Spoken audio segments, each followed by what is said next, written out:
जरा अपने दिमाग में एक तस्वीर बनाइए। एक गांव है जहां सुबह होते ही हवा में कोयले की धूल घुल जाती है। लोगों के फेफड़े उसी धूल के साथ हर दिन समझौता करते हैं। गर्मियों में पानी के लिए कई किलोमीटर चलना पड़ता है, अस्पताल दूर है, स्कूलों की हालत खराब है और सड़कें बरसात में कीचड़ में बदल जाती हैं। अब सोचिए, सरकार कहती है कि इन गांवों के लिए हर साल करोड़ों रुपए का एक अलग फंड बनाया गया है। गांव वाले भी सोचते हैं कि अब शायद उनकी ज़िंदगी बदलेगी, बच्चों को बेहतर स्कूल मिलेगा, अस्पताल बनेगा, पीने का पानी आएगा और प्रदूषण से कुछ राहत मिलेगी। लेकिन अगर आपको पता चले कि इन्हीं पैसों से कहीं कलेक्टोरेट के गार्डन सजाए गए, कहीं वेलकम गेट बनाए गए, कहीं सरकारी इमारतों पर फैसाड लाइटिंग कर दी गई, कहीं अधिकारियों के दफ्तर चमकाए गए, तो आप क्या कहेंगे? सुनने में यह किसी फिल्म की कहानी लग सकती है, लेकिन यह दावा हमारा नहीं है। यह खुलासा भारत के नियंत्रक एवं महालेखा परीक्षक यानी कैग ने अपनी प्रदर्शन अंकेक्षण रिपोर्ट में किया है।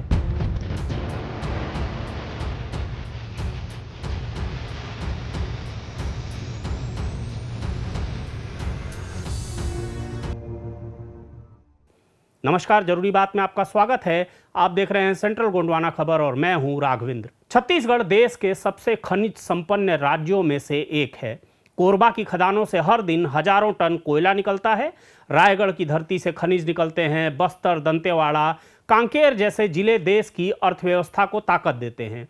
लेकिन दूसरी तरफ वही इलाके आज भी धूल, प्रदूषण, पीने के पानी की कमी और स्वास्थ्य सुविधाओं के अभाव से जूझ रहे हैं। यही वजह थी कि केंद्र सरकार ने जिला खनिज संस्थान न्यास यानी district mineral foundation trust DMFT बनाया। इसका मकसद बिल्कुल साफ था। जिस इलाके से खनिज निकले, जिस गांव ने अपनी जमीन गंवाई, जिस परिवार ने प्रदूषण झेला और जिस समुदाय ने विकास की सबसे बड़ी कीमत चुकाई, सबसे पहले उसी इलाके पर पैसा खर्च होगा।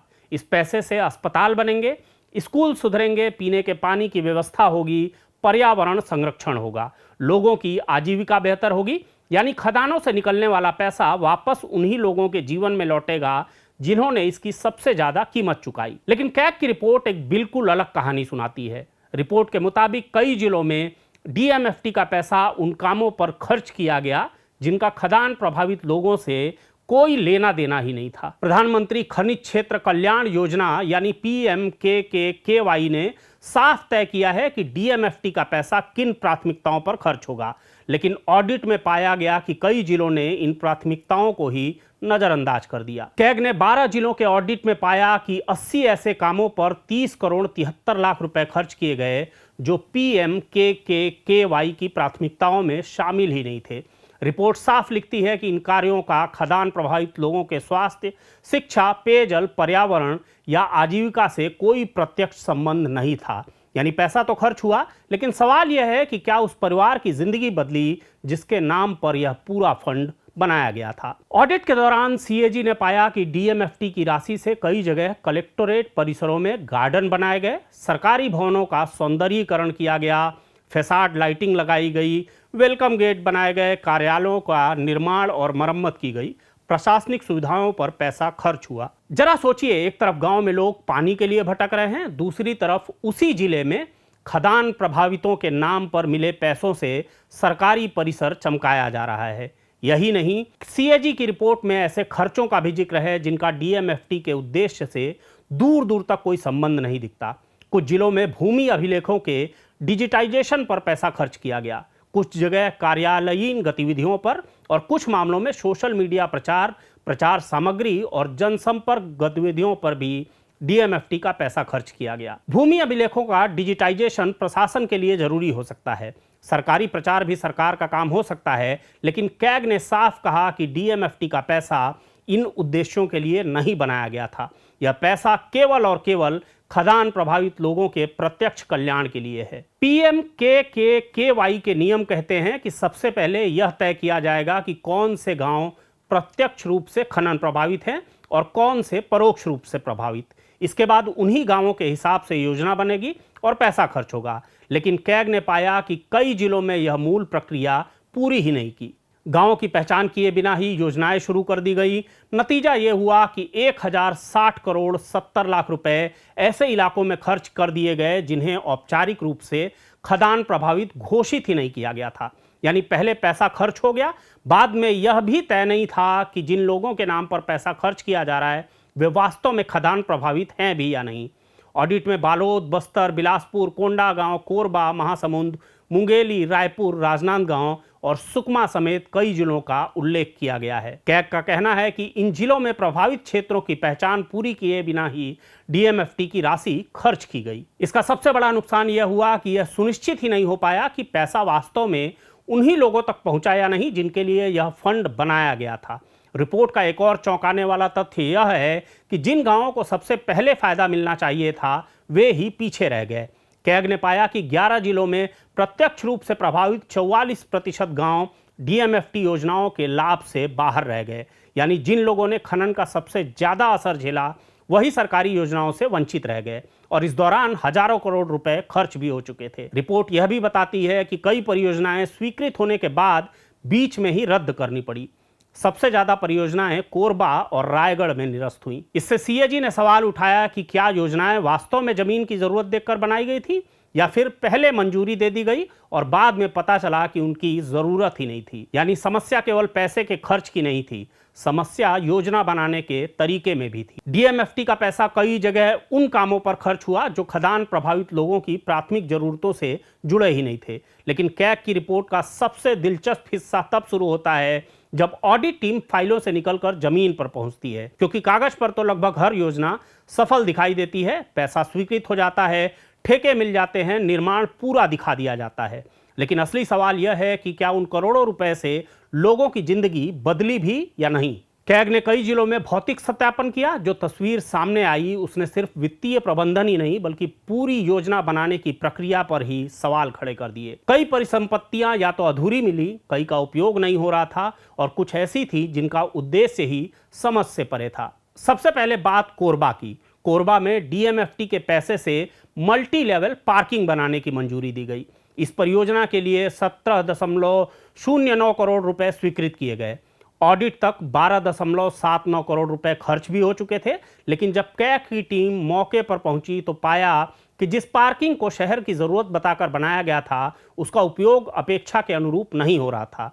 रिपोर्ट ने सीधा सवाल उठाया, जब आसपास के खदान प्रभावित गांव आज भी पेयजल, स्वास्थ्य और दूसरी बुनियादी सुविधाओं के लिए संघर्ष कर रहे हैं, तब क्या मल्टी लेवल पार्किंग वास्तव में डीएमएफटी की प्राथमिकता होनी चाहिए थी? इसी कोरबा में कन्वेंशन सेंटर के लिए भी 17.15 करोड़ रुपए स्वीकृत किए गए।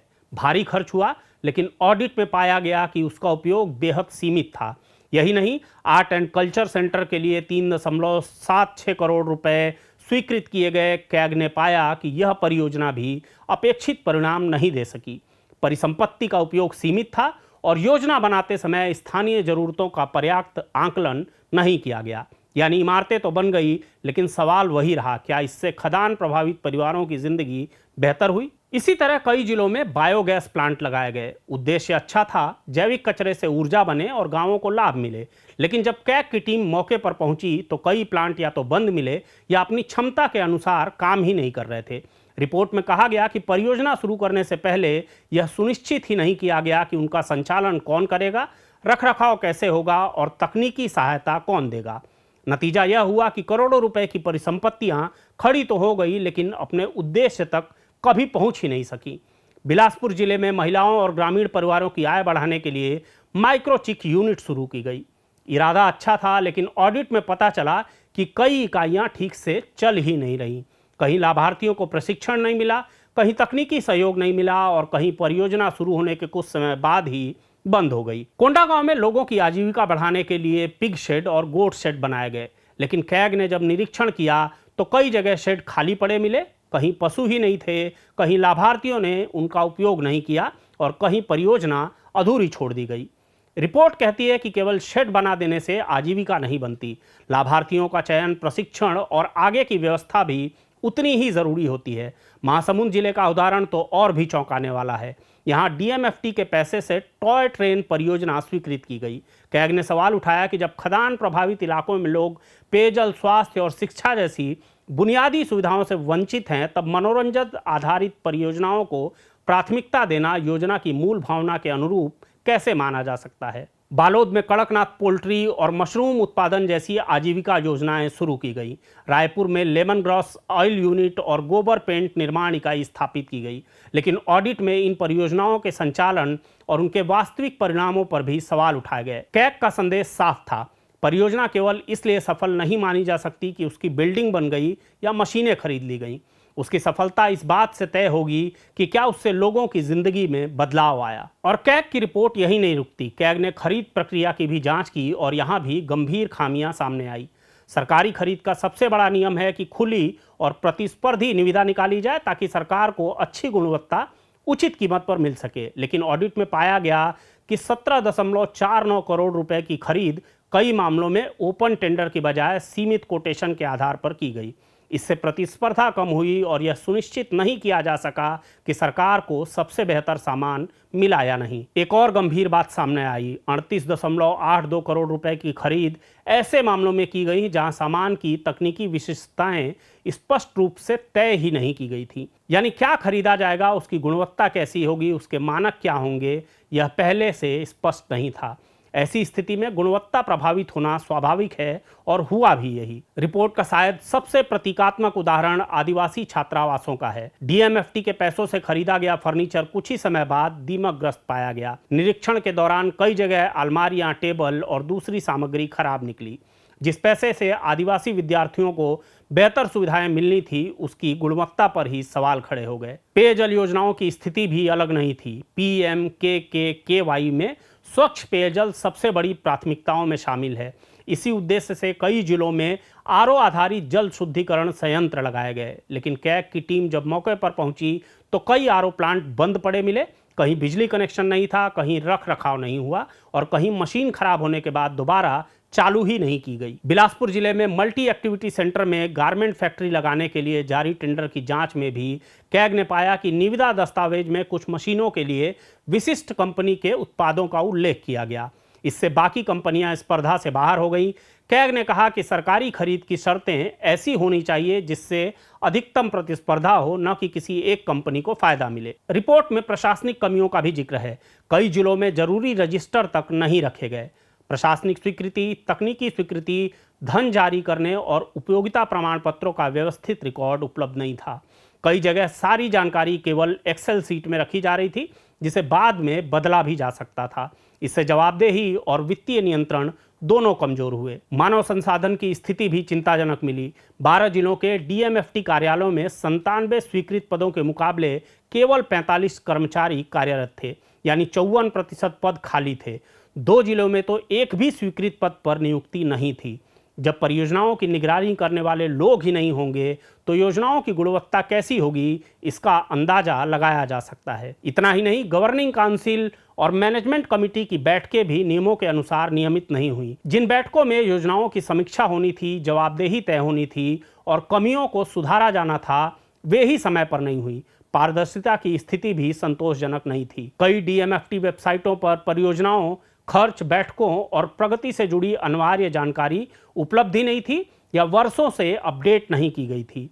यानी जिस गांव के नाम पर पैसा आया, उस गांव का व्यक्ति यह भी नहीं जान सकता था कि उसके जिले में कितना पैसा आया, किस योजना पर खर्च हुआ और उसका क्या परिणाम निकला। आखिर में कैग की यह रिपोर्ट केवल पैसों के हिसाब किताब की कहानी नहीं सुनाती। यह एक बड़ा सवाल पूछती है, खनिजों से सबसे ज़्यादा कीमत किसने चुकाई? जिनकी ज़मीन गई, जिनके जंगल उजड़े, जिनकी हवा और पानी बदल गए। डीएमएफटी इसलिए बनाया गया था कि विकास की सबसे बड़ी कीमत चुकाने वालों को विकास का पहला अधिकार मिले। लेकिन अगर करोड़ों रुपए खर्च होने के बाद भी आधे से ज़्यादा प्रभावित गांव योजनाओं से बाहर रह जाएं, परियोजनाएं अधूरी मिलें, खरीद प्रक्रिया पर सवाल उठें, छात्रावासों में दीमक लगा फर्नीचर मिले, आरओ प्लांट बंद पड़े हों और करोड़ों की परिसंपत्तियां लोगों के किसी काम ना आए, तो सवाल सिर्फ ऑडिट का नहीं रह जाता। सवाल यह बन जाता है कि क्या विकास का पैसा सचमुच विकास तक पहुंचा या रास्ते में ही उसकी दिशा बदल गई। जरूरी बात में फिर किसी बात पर होगी बात। इस तरह की खबरों को देखने के लिए आप हमारे चैनल को लाइक, शेयर और सब्सक्राइब जरूर कर लें।